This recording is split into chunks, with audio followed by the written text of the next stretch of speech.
got the serious look just like y'all got. That serious, intense look.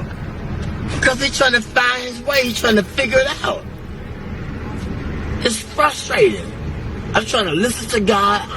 I got my own flesh and my pulling me here, my own desires, my family, my friends, all these things is distracting me from the truth, and it's difficult to give in, especially when you're young, man. But if you can go through it, you'll come out like gold. If I can go through the fire. They don't want to go through the fire. They want to use the lotto and go to Jamaica in the Bahamas and do their own selfish thing. But he said, if you wait till I exalt you, I give you the desires of your heart. But it's difficult to wait because everybody's in a hurry. Technology, it's fast. It's in a hurry. They're angry. They're frustrated. They ain't got time. They're on the cell phone. They want to text message you. Y'all in the same car. You going to text message him. He right there. You know what I'm saying? Everybody in a hurry. I don't know where they going, but when they get there, oh, they going to be sorry. The faster you try to get there, that career, that money, and you're going to figure it out that, man, it was the journey. It was not the destination. You was in a hurry to get there, to come up, to be this, to be that. And when you get there, you're going to feel discouraged more than you did before you even started to get there. Because it was the journey, the people that you didn't stop to talk to like me at check-in. The people at the gas station. You was in a hurry to get there, but it was the journey. The more humble you be, then the more you can be fulfilled with the truth. But when you think you got it and you on your way, then you're going to get less of it because can't nobody talk to you. You can't stop. You're in a hurry. It's a difficult thing, but you got it. I see the intensity. He's showing you how to relate, connect to the people. I would say this. It's a man with pushing a basket. This man right here, they brilliant now. Don't look at the outside appearance. I've seen him in action. He was pushing a basket. And I was under the bridge. And I was talking to everybody except him. He was the last person I talked to. He said, why didn't you talk to me first? He said, I should have talked. He said, don't you ever pass by a man pushing a basket and don't acknowledge him. I've never do it in my life again. I talk to the person pushing that basket. How's your day? How you doing?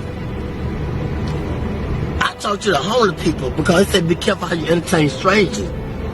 And most people that came off the street and they got their career together, they won't even let you know that they've been through it. They try to act brand new. It's a testimony. What you go through, it's for us to inspire somebody else. It's for me to pull the weak ones up. It's for you to pull the weak ones up. We don't go through this because of our own selfish reasons. We go through this to give a testimony of how far God has brought me. It was never about me. It's not about me.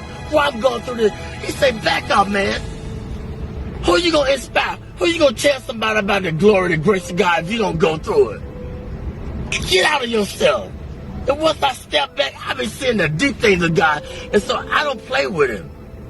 I don't ask him for a lot. I just say, give me my portion for the day. I don't want a lot of things. Just give me enough that I can deal with. He said, I give you, but fulfill your bond greater than you can ever ask. I know what you desire. I know what you need. But Lord, give me my portion where I can be grateful. Where I can be thankful. They unthankful. They unholy. They ungrateful. They got a job. They don't want a job. They got 40 hours. You can't work on Saturdays. You can't work on Sundays. Now you got 3 days. They always complaining and griping and murmuring. Stop it. He said be grateful with the little things.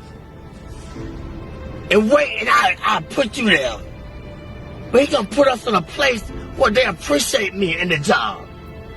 Don't nobody take time to let them know why they're doing things they're doing. And that's the whole purpose of life. Let them know what they're doing wrong if you see it. I always knew I was doing wrong. What about when they showed me long suffering? What about when they forgave me, but I can't forgive him? He made a promise. I made a promise. I didn't fulfill it. Then they go off on me. Well, I got to go off on him because he didn't fulfill his commitment. That's wrong. You got to teach. They don't know. The only God they know is through you, through your experience. They don't know about church because you can't go to church because it's a business. And all the church people, it's a clique, it's a club. And they done forgot about God, it's a business. Look here. It's just the world. Ain't nobody being bold and talking about God because don't pray in school, take the prayer out of school, all these things. It's the world.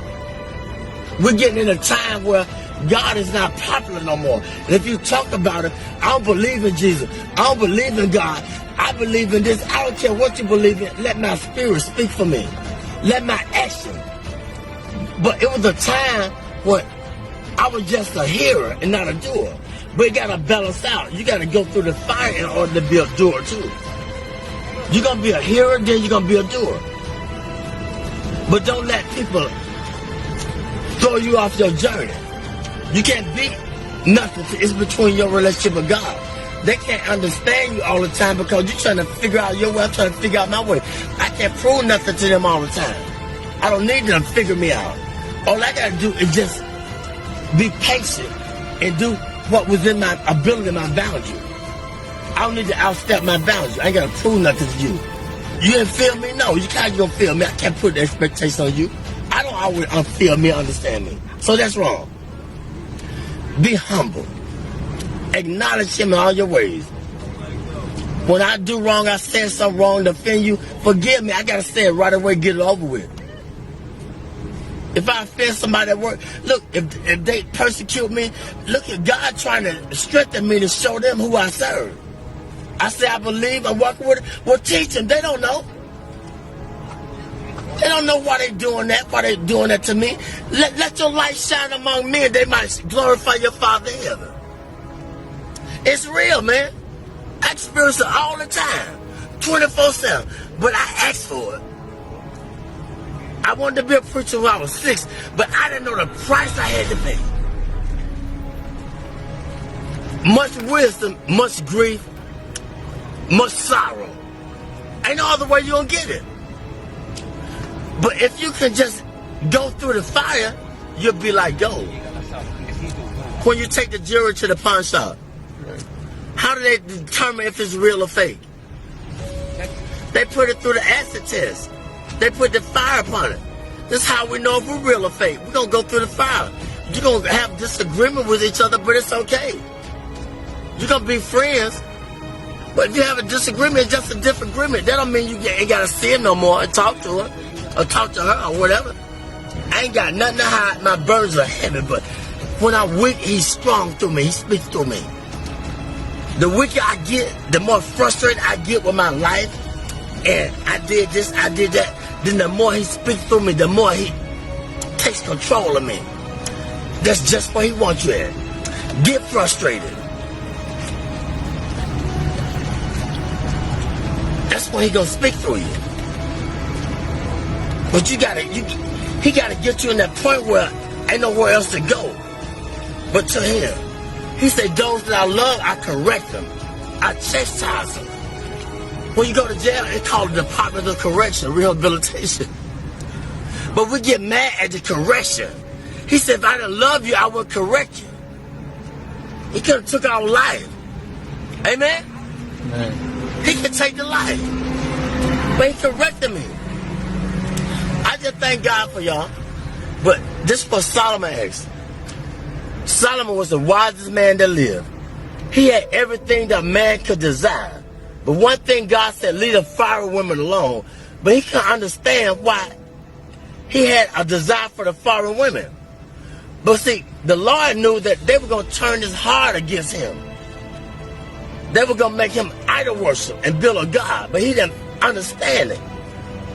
And I'm going to say this, the preacher, he searched the world out. He said, I want to know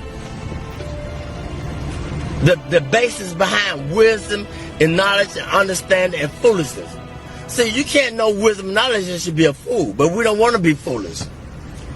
That's the only way you're going to get it. You got to be a fool first. How you going to know a fool when you're still fool? How you going to know foolishness if you haven't been foolish?